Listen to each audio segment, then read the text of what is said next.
What is up? It's time. We're here. UFC Vegas 109. And I just posted on Instagram, so I'm gonna let a couple of people trickle in. But we have quite the shitty Apex card. I gotta be honest with you. I thought UFC Vegas 108 wasn't too hot, but after we saw it, obviously it was probably the best Apex card of the year. It was fantastic. And now we find ourselves UFC Vegas 109. And I kind of feel the same way. I'm not too excited about the matchmaking. There's a couple of good matchups, but nothing out of this world. But I'm not going to complain. Fights every week or fights every week. So I'm here to give bets, predictions, and just talk about the fights. It's that simple. So I'm going to go down everything. Today should be rather quick. I want to run through the prelims as I usually do. And then main card, I'll get a little more in depth. And I'm going to be looking at the Hard Rock app per usual. Guys, as always, if you want to support, if you want to check out my bets, go to my Instagram, $4.99 a month. You get all my bets, guys. We were plus 1.5 units for last week. We're plus 21.5 units for the year. Of course, my winnable as well. If you want text messages on your phone. Long story short, I'm going to get right to it. And again, I'm flying through the prelims.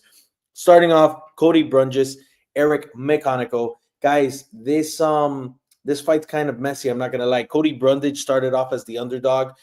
Looking from the outside in, initially I was like, "This is a freaking disaster. This might as well be a pick'em." Cody Brundage's edge here is his experience. Eryk Mechanical, honestly, we saw him get dog walked, basically die in the octagon. So we haven't seen much of him. I think the bet is Cody Brundage minus 175. A little more expensive than I would like him because Cody Brundage is a guy who will definitely fold like a lawn chair. But yeah, very dangerous spots here. To be honest with you, I think there is a finish. So when I look at the round lines, the under 2.5 is pretty appealing. The only thing I will say is that Cody Brundage in his last fight looked a little more cautious, right? Because he usually throws caution to the wind and just moves forward, looking to bang it. Um, we'll get hit to give some, but I don't know, man. Minus 260 might parlay that. I actually just found that line now because on this app it wasn't there yesterday. Brundage by finish, yes, is minus 110. That's not a bad one, guys. I think that's something to talk about. I'm going Brundage. He looked good against Malik, but risky fight for sure. Yeah, Brundage and under 2.5, not bad, not bad. And let's see if I parlay Brundage and under 2.5. Honestly, I could just bet him to win by finish. Yeah, rather than two separate bets. Yeah, minus 115. Yeah, I might do that after this. After this, but yeah, Brundage very risky money line here, but I do see him winning this fight. That's my pick. It's a medium confidence pick. Gabriella Fernandez. This is someone who I'm upset at myself because when I first saw the line for Gabriella Fernandez, I thought it was already wide. When she was, I think I saw her at like minus 280 or almost minus 300 at the start of the week. And I was like, yeah, I like Gabriella Fernandez, but these new odds for MMA and UFC in general are just out of this world lately. This is becoming boxing, and I watch another fight handicapper slash content creator, and he was saying something like, "Man, nothing else is in season right now. Like we don't have basketball, we don't have football, we don't have all these sports that people love to bet on, and that's why." He thinks the odds are going crazy. But in reality, I just think we're trending in this direction, and it's a really shitty one. So many people betting on the sport, so many parlays, so many bets all over the place. So all of a sudden, it looks like dogs or bust are the way to go because Gabriela Fernandez, in my opinion, at minus 425 is a little crazy. Now I kind of regret my position because I think she wins this fight. I think she's going to do whatever she wants striking, and God forbid this makes it to the ground.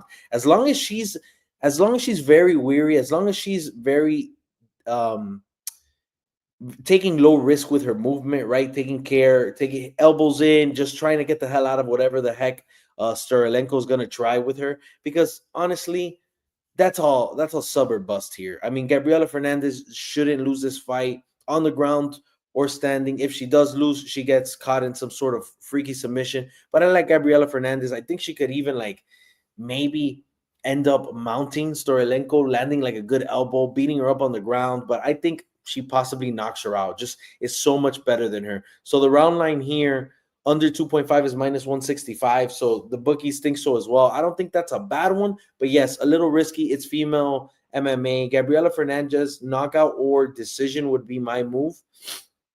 Fernandez to win by finish -110. Yeah, something to think about. Gabriella Fernandez is the pick. I like it with inside the distance. Storolenko is sub or bust. That's simple. All right, Uros versus Mr. Urbina. This is a risky ass freaking fight. Urbina cannot move his head. He has no striking defense. This guy loves to get hit. We've seen him knocked out before. Uros, on the other hand, it's just finisher bust. You know what I'm saying? I said sub or bust for Storolenko, but Uros concerns me a little because if we go over 1.5 rounds, he starts slowing down.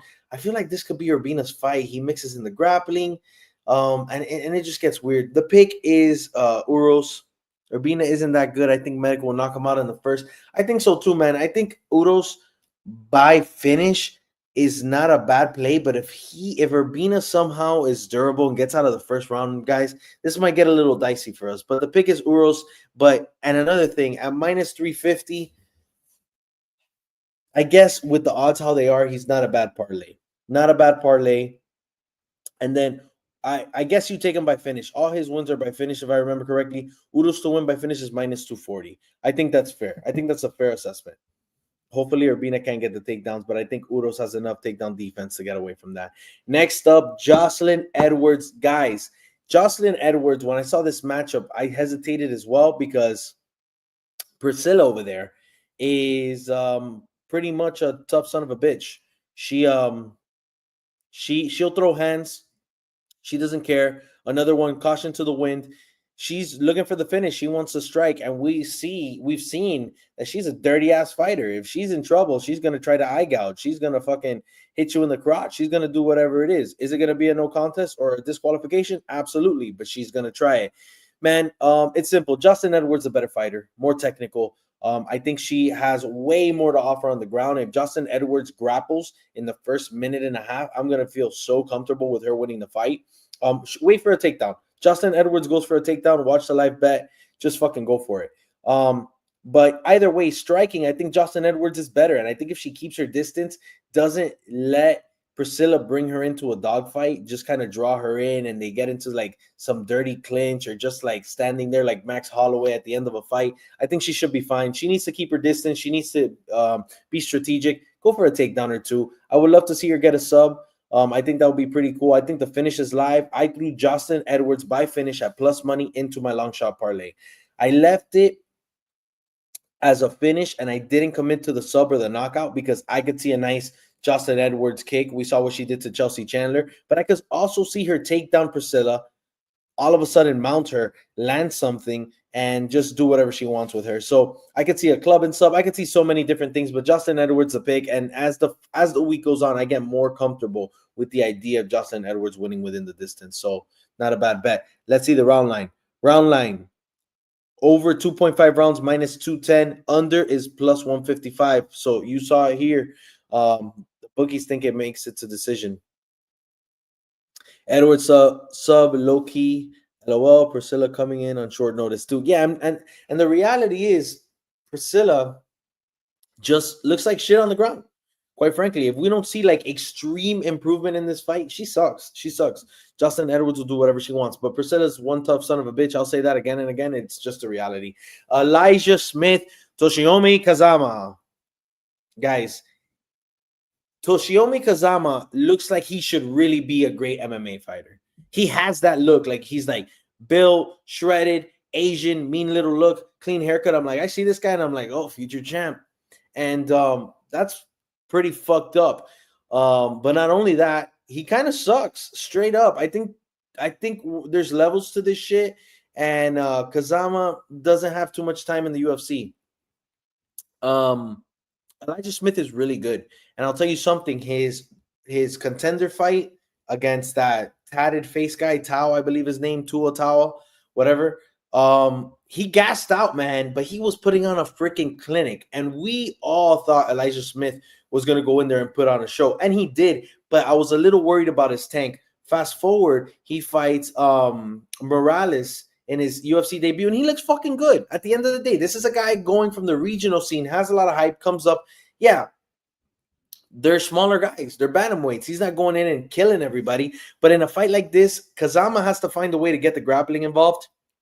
And I really don't think there's any way that he gets Elijah Smith on his back and starts like dog walking him. He could take him to the cage, and Elijah Smith's going to find his way out. He's going to use good striking in the clinch. He's going to do whatever he needs to do. I could totally see Elijah Smith bullying Kazama. I could see a knockout round one. I could see Elijah Smith sitting on top of Kazama for the whole fight, just doing whatever the hell he wants, giving him noogies, kissing his belly, whatever the fuck he wants. Elijah Smith's going to do it. The reality is I really like Elijah Smith within the distance. I think that's a fair play. Of course, I'm going to be sweating because twice in his career, I thought he was going to be finishing people, and we ended up in decision. But Elijah Smith's a real deal, guys.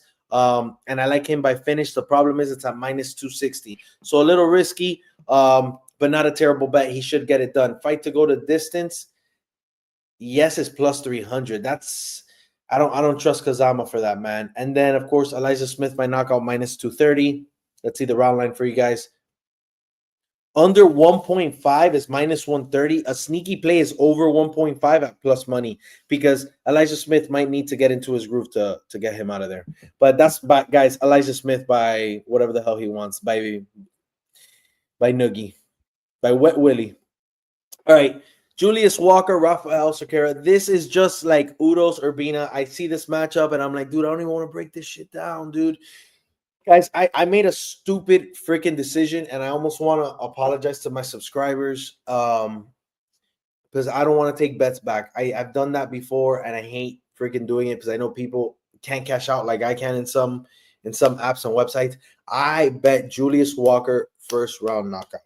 If it happens, hey, even a fucking broken clock is right twice a day, and I'll take that to the bank. I put a whole fucking unit on it, and then I started watching some tape. And I was like, oh, shit, Julius Walker isn't all that either. Raphael is awful. Absolutely. But Julius Walker is not all that either. The difference is Raphael's a freaking specimen. Can I think Julius gets it done? Yes, he has way better striking. He could take him down. Raphael freaking sucks. He's been finished twice in his last two fights in the first round. So, but I don't know, man. I put the bet in and I'm like, dude, this is such a fucking whipsy daisy ass decision that it just is what it is. I'm not going to spend time on this. Julius Walker's the better fighter. Raphael Sakara needs some Hail Mary knockout to stay in the UFC. That's all I got to say. Eryk Anders, Christian Leroy Jenkins, Duncan. All right. Guys, I kind of like this matchup because a part of me in the past has felt that Christian Leroy Duncan, I guess he let me down in one fight, and I like kind of became a fucking hater because I lost money for him. That's what happens when you gamble, guys. Christian Leroy Duncan's good. He's elusive, he's fast, he's powerful. But that motherfucker doesn't really have a brain sometimes, and that bothers me. Tries to wrestle when he shouldn't sometimes. Throws his fucking spinning kick when he should just stay doing what he's doing. Those things mess with my head a little bit, and experience matters. And Eryk Anders, man, this guy's a freaking athlete, and he's kind of a bully with his strength. Eryk Anders is good, and I gotta be honest with you. I think ultimately, and maybe the favorites are kind of, I'm leaning into him so much because he's a favorite. But if I pick Christian Leroy Duncan, it's a super low confidence pick because I really do think that if Eryk Anders doesn't get dropped and could have a little bit of success with striking defense, I think he could take Christian Leroy Duncan to the cage. I think he could get on top of him. I think he could out wrestle him and out grapple him. And I might sound crazy, but I really do believe that. The only reason I am not picking Eryk Anders as an underdog tomorrow, most likely, even though I did put half a unit on him as a flyer at plus 400, and now he's plus 425, I believe. No, he's plus 400 again. I got him at plus 400, but he made it up to plus 425. Guys, he could definitely make Christian Leroy Duncan look like shit. But anyway, the reason he's not my official pick is he's gotten dropped too much recently. So with that being said, very low confidence Christian Leroy Duncan pick because Eryk Anders couldn't get it done. But yeah, I'm going Christian Leroy Duncan, super low confidence pick. I put a little money on Eryk Anders. I think I stay right there. I'm not touching anything. John Matsumoto. This kid's fucking good. I really like Gene Matsumoto. I really like him. Miles Johns, I like as well. Crafty veteran, powerful, a little too patient, doesn't have the volume, and that's why I go Gene Matsumoto here. And I think Gene Matsumoto, after taking that loss to Rob Font, probably went back to the factory and he just got to fucking work, man. And I hope he's getting significantly better. And I hope he's making all the necessary improvements because this kid is really freaking good. 16-1. Yes, Miles is 15-3. And a part of me really thinks that Gene Matsumoto finds a finish here. Again, Miles Johns has the strength, the power. But this one's rough. This is a close one. And I actually have Matsumoto in 2 parlays. So I have him in my long shot, and I kind of have him in my somewhat lock of the week, which is 3 fighters this week because of the odds are so stupid. So I really need G Matsumoto here. I just think he's a better fighter. And he's just going to outvalue Miles Johns because Miles Johns is very good. Miles Johns, I'm going to give him the power edge. And if I have one reservation, is the fact that Matsumoto gets hit too much. And we've seen that. We've seen him get hit too much. So I hope he's not overexposed against Miles John because as he looks for the shot, Miles John, he can land it. He has the power. But again, Gene Matsumoto is the pick. I have him by finish. Let's see what those odds look like. Matsumoto minus 300, Johns plus 225. Total rounds under 2.5 is plus 240. Over 2.5 minus 350. Yeah, everybody thinks this goes to decision. You son of a bitch. Fight to go the distance, yes, is minus 250. Miles Johns to win by finish, plus 700. John Matsumoto to win by finish, plus 325.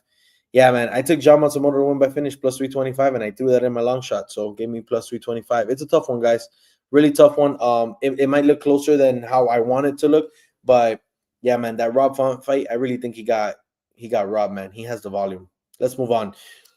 Andre Touchy Fili, the worst name of all time, against Christian Rodriguez. And I got to be honest with you, Christian Rodriguez here looks like mad uncomfortable. I don't know why he's like slouched over like that. He looks like socially awkward here. Guys, Andre Fili, I've been a fan for years, man. I've always liked his striking. I like his style. Kicks, punches. That was so generic. I can't believe I just said that. I just said kicks and punches as I'm talking to UFC fans. I was nuts. Crafty striking, elusive, fast, long for the division, right? So I'm a big fan of Andre Fili. I always have been. But let's be honest, man. I think he's past his prime. Christian Rodriguez, on the other hand, very durable guy, has speed, could mix up the grappling way better than Andre Fili, could find the sub. So I really like C-Rod. The problem is, 2 problems I have here. C-Rod is coming up a weight class, and I got to be honest with you, he looked like shit on the scale. He looked like shit on the scale. He had 10 extra pounds to work with, and he looked like shit on the scale. So that concerns me, man. Andre Fili's going to have that reach advantage. He's going to have that height advantage. I hope C-Rod could come in here and really turn to the grappling, because the reality is Christian Rodriguez beats all the prospects, known as the prospect killer. But when it comes down to taking jumps in competition, he kind of folds. Straight up, he kind of folds. So Christian Rodriguez minus 250, I think that's a very fair price. If you're on the other side, I understand it too. Plus 195 for a veteran who's really going down in competition, even though actually about the same because he lost to Costa after. But Andre Touchy Fili has fought some bad men. So the vet is there, but we'll see. I follow him on social. He's always training, but that last fight with Melky, yeah, I mean, I had Costa, and let me tell you something. When I had Melky as an underdog, I was fucking sweating my ass off when they went to decision because I really didn't know who they were going to give the fight to. It was a very close fight, very close fight. Total rounds. All right. So under 2.5 is plus 170. Over is minus 230. I feel pretty confident this goes to decision. But again, Andre Fili, like even when he fought Costa, actually, these are Melky's sons. I just realized Andre Fili got subbed by Costa. Actually, funny enough, Costa was my underdog pick for both of these weeks, and he won both times. Damn, I just remembered that. So yeah, I like Christian Rodriguez by decision plus 110. I think that's pretty solid. I don't see a finish here. I'm leaving it at that. Melky's sons. Straight up, man. Yasmin Lucindo, Angela Hill. Guys, I have faded against Angela Hill. Fucking, bro, I can't even count the times. And you know what? 2 years ago, maybe it would have been great. Maybe it would have been great. Um, but she's the vet now. She's the vet, and she's taking care of business. And Yasmin Lucindo should be the better fighter here, the younger, fresher fighter. But Angela Hill in I almost said NBA, WMMA is just proving to us that the output, a little bit of cardio, goes a long way. And I don't see anybody putting her out right now. And not Yasmin Lucindo. I think Yasmin Lucindo likes to close the distance, be the tougher girl. She's gonna need takedowns here. Angela Hill could shoot up to her feet. Angela Hill's my pick, my dog pick, my somewhat confident dog pick. And I didn't take her her money line. I took Angela Hill to win by decision because we know Angela Hill doesn't finish anybody. And I mean, she has a finisher too, but Angela Hill by decision is plus 210. I rather plus 210 than plus 155. And in reality, I think this fight goes the distance. I don't see a world where Angela Hill finishes Lucindo. So, but guys, I'm not going to talk too much about WMMA, but I like Angela Hill here, and she's going to be my dog pick. Over 2.5 rounds is minus 650. So round lines suck. Lucindo to win by finish plus 550. Yeah, I don't think she finishes. I think Angela Hill's. I think this is dog or bust, guys. Dog or bust in this fight. That's simple. Steve Ursk, Ode Osborne. I'm gonna start off by saying I like Ode Osborne. I'm pretty sure he follows me on Instagram. Powerful son of a gun. Taking this on short notice, but so powerful in these lighter divisions is pretty freaking scary. So many first round finishes. I put in a bet, I parlayed something, and I got a little worried because Ode Osborne, like half of his fights ended in the first round. It could have been him losing, but either way, kind of like a come in and try to get a finish in the first round or bust type of guy. So a little concerning because I took the over 1.5. Then you have Steve Ursk. Steve Ursk's 3 losses in a row. Pantoja, Kai Kara France slept him, and then of course Brandon Moreno now. Guys, Steve Ursk is a good fighter. I'm not writing him off. He had probably the toughest 3-fight streak you could have in bantamweight. Pantoja, the debatably the best flyweight of all time, obviously behind DJ. Then you have Kai Kara France, a powerful, smaller striker. I think that was his chance to shine. He got caught. And then you fight Brandon Moreno. Are you kidding me? Are you kidding me? Brandon Moreno, and like what? Everybody's counting him out? No. So I think Steve Ursk's coming down in competition. Ode Osborne's definitely taking a stay up. I think Steve Ursk needs to stay safe in the first round. And to be honest with you, if he gets past the first round, I think he's fine. I think he easily wins this fight. I think he needs to involve the grappling here a little bit. I think Ode Osborne, I think he might fold, be on his back. Steve Ursk could probably even find the sub. Ursk, money line minus 600. Ode Osborne is plus 425. Total rounds. I took the over 1.5 at like minus 170. It's minus 200. I don't understand what the appeal is about the under 1.5, guys. I love this fight at over 1.5. Just my opinion. And I'm going to give some of my bets at the end. And I still have some more bets to do. So didn't really understand that. Steve Ursk by decision. I think that's more than likely plus 210. Ursk by knockout plus 350. Ursk by sub is only plus 165. Everybody's hammering that for sure. Everybody's hammering that. Holy hell. All right. Steve Ursk by sub looks like a play here. Yeah. And then Osborne by knockout plus 900. Yeah, that's scary right there. Yeah. Ode Osborne plus 900. It's pretty good there. All right, guys. And let's finish this off. It's been a whatever video. I had like max 8 people here at once. Garbage today, but I get it. It's a bad card, and it's 7:00 on a Friday. I got to do these earlier.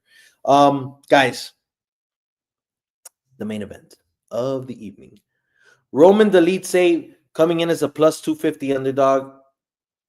Anthony Hernandez minus 325 favorite. The reality is, when I saw this matchup, I said Anthony Hernandez is going to dog walk Roman Deitz. In my head, I was like, he's going to take him down, get to his back, exhaust him, have volume.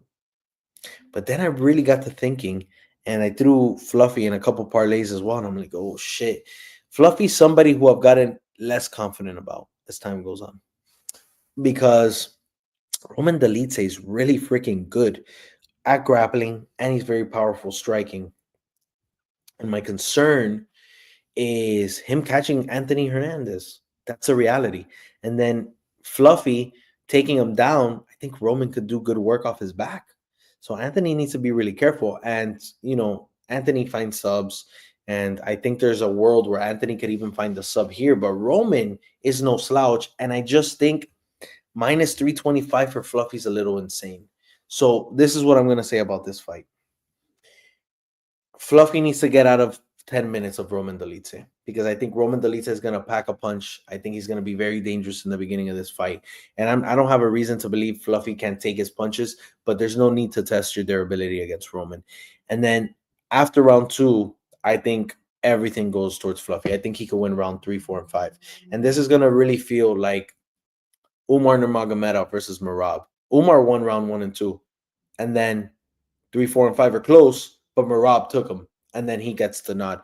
Yeah, Anthony Hernandez either wins this fight in the championship rounds or by decision. I could see him getting a finish, just exhausting Roman Dolidze. The way Anthony Hernandez fights is just fucking awful. People have a hard time dealing with it. So in this fight, guys, I like the over 2.5 rounds at minus 275. I think that's such a fucking fair price in this fight. That's so common for Anthony Hernandez to take everybody to decision. So in a 5-round fight where Roman's already been battle tested when he fought Marvin Vettori in that 5-round fight, I think it's so fair. Over 3.5 is minus 140, a little riskier, but I also like that one. Yeah. And then when we go to winning methods, Roman by knockout, I think is a good one at plus 650. And then Anthony Hernandez by sub plus 225, by knockout plus 325. And then by decision plus 200. Yeah. I like Fluffy. Like I said, I've lost a little bit of confidence in that throughout the week because it's a little too expensive in my liking. But I think he finds a finish in the 4th or 5th round or a decision. It's that simple. But I really like over 3.5 rounds, guys. I think that's the way to go. Or actually, sorry, over 2.5 rounds at minus 275. I think that's a damn steal. I think I got it for a way better price. I'll tell you right now how I got it. Over 2.5 rounds, minus 260 at the time. But still, I think minus 270 is fair. The pick is Anthony Hernandez, guys. This card starts at 4 tomorrow, guys. Hope to see you guys enjoy it. I was on here for exactly half an hour. I think that's very fair. Hope you enjoyed the video. If you just got here, rewind, check it out, do your thing. I appreciate all of you.